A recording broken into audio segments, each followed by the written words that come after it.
ಹಳೆ ಬಿಲ್ಡಿಂಗ್ ಮೇಲೆ ಎದ್ದು ನಿಲ್ತಿದೆ ಹೊಸ ಕಟ್ಟಡ. ಕಿತ್ತೋಗಿರುವಂತಹ ಗೋಡೆಗಳ ಮೇಲೆ ಹೊಸ ಆಸ್ಪತ್ರೆಯೊಂದು ನಿರ್ಮಾಣವಾಗ್ತಾ ಇದೆ. ಬೆಂಗಳೂರಿನಲ್ಲಿ ಭವಿಷ್ಯದ ದುರಂತಕ್ಕೆ ಅಡಿಪಾಯ ಹಾಕಲಾಗಿದೆ. ಹಳೆ ಬಿಲ್ಡಿಂಗ್ ಮೇಲೆ ಹೊಸ ಕಟ್ಟಡ ಎದ್ದು ನಿಲ್ತಾ ಇದೆ. ಕಿತ್ತೋಗಿರುವಂತಹ ಗೋಡೆಗಳ ಮೇಲೆ ಹೊಸ ಆಸ್ಪತ್ರೆಯನ್ನು ಕಟ್ಟಲಾಗ್ತಾ ಇದೆ. ಆ ಮೂಲಕ ಬೆಂಗಳೂರಿನಲ್ಲಿ ಭವಿಷ್ಯದ ದುರಂತಕ್ಕೆ ಅಡಿಪಾಯ ಹಾಕಿದ್ದಾರೆ. ಇತ್ತೀಚೆಗಷ್ಟೇ ಧಾರವಾಡ ಮತ್ತು ಬೆಂಗಳೂರಿನಲ್ಲಿ ನಿರ್ಮಾಣ ಹಂತದ ಕಟ್ಟಡ ಕುಸಿದು ದುರಂತ ಸಂಭವಿಸಿತ್ತು. ಅದರಲ್ಲಿ ಹಲವಾರು ಜನ ಪ್ರಾಣ ಬಿಟ್ಟರೆ ಇನ್ನೂ ಹಲವರು ನೋವಲ್ಲೇ ದಿನ ದೂಡ್ತಾ ಇರೋದು ಇನ್ನೂ ಕೂಡ ಮಾಸಿಲ್ಲ. ಇದರ ಬೆನ್ನಲ್ಲೇ ಮತ್ತೊಂದು ಕಟ್ಟಡ ಅನಾಹುತಕ್ಕೆ ನಾಂದಿ ಹಾಡ್ತಿದೆ.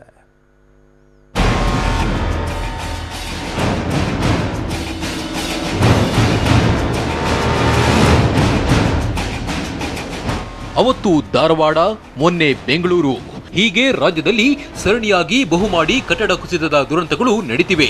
ಆದರೆ ಅಧಿಕಾರಿಗಳು ಮಾಡು ಎಡವಟ್ಟು ಮಾತ್ರ ನಿಂತೇ ಇಲ್ಲ.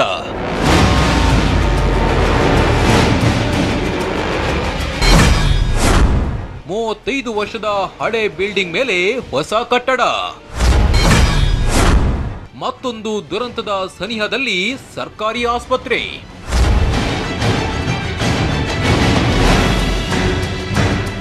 ಮೇಲ್ಚಾವಣಿ ಕುಸಿಯುವ ಹಂತಕ್ಕೆ ತಲುಪಿದೆ. ಕಟ್ಟಡದ ಗೋಡೆಗಳೆಲ್ಲ ಬಿರುಕು ಬಿಟ್ಟಿವೆ.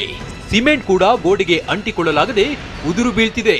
ಇದು ಬಡ ರೋಗಿಗಳ ಅನುಕೂಲಕ್ಕೆಂದು ದೇವನಹಳ್ಳಿಯಲ್ಲಿ ನಿರ್ಮಾಣವಾಗ್ತಿರೋ ಸರ್ಕಾರಿ ಆಸ್ಪತ್ರೆಯ ಅವ್ಯವಸ್ಥೆ.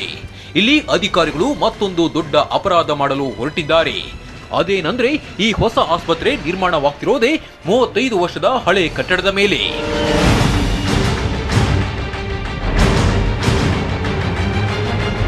ಆಗ್ಲೋ ಈಗ್ಲೋ ಅಂತಿರೋ ಕಟ್ಟಡದ ಮೇಲೆ ಹೊಸ ಕಟ್ಟಡ ನಿರ್ಮಾಣ ಮಾಡಲಾಗ್ತಿದೆ. ಸಾರ್ವಜನಿಕ ಆಸ್ಪತ್ರೆ ಆವರಣದಲ್ಲಿ ಸಾಕಷ್ಟು ಜಮೀನು ಖಾಲಿ ಇದ್ರೂ ಅದೆಲ್ಲ ಬಿಟ್ಟು ಹಳೆ ಕಟ್ಟಡಕ್ಕೆ 14 ಕೋಟಿ ಸುರಿಯುತ್ತಿದ್ದಾರೆ. ಹೀಗೆ ಬಡ ರೋಗಿಗಳ ಜೀವದ ಜೊತೆ ಚೆಲ್ಲಾಟವಾಡ್ತಿರೋ ಅಧಿಕಾರಿಗಳಿಗೆ ಕಾಮಗಾರಿ ನಿಲ್ಲಿಸುವಂತೆ ಸಾರ್ವಜನಿಕರು ಒತ್ತಾಯಿಸುತ್ತಿದ್ದಾರೆ. ಗೆದ್ದಂತ ಜನಪ್ರತಿನಿಧಿಗಳಿಗೆ ಕಮಿಷನ್ ಬೇಕು.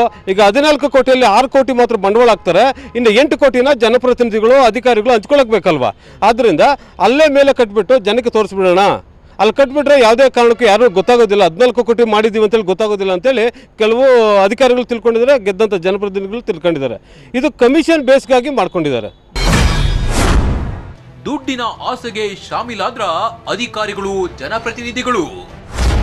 ಸಾರ್ವಜನಿಕರು ವಿರೋಧ ಮಾಡಿದ್ರು ಜನಪ್ರತಿನಿಧಿಗಳಾಗ್ಲಿ ಅಧಿಕಾರಿಗಳಾಗ್ಲಿ ಅದಕ್ಕೆ ಸೊಪ್ಪು ಹಾಕ್ತಿಲ್ಲ. ಸ್ಥಳೀಯ ಶಾಸಕ ನಿಸರ್ಗ ನಾರಾಯಣಸ್ವಾಮಿ ಆಪ್ತರಿಗೆ ಗುತ್ತಿಗೆ ಕೊಟ್ಟಿದ್ದಾರೆ. ಹೀಗಾಗಿ ಅಕ್ರಮದಲ್ಲಿ ಅಧಿಕಾರಿಗಳು ಶಾಮೀಲಾಗಿದ್ದಾರೆ ಅಂತ ಸಾರ್ವಜನಿಕರು ಆರೋಪಿಸಿದ್ದಾರೆ.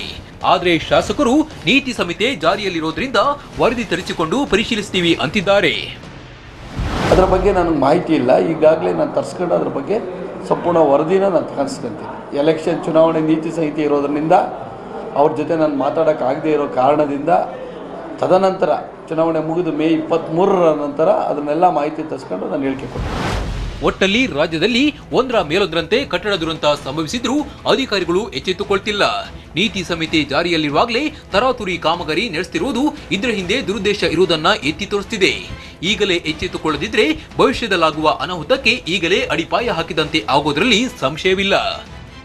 ನವೀನ್, TV9, ದೇವನಹಳ್ಳಿ.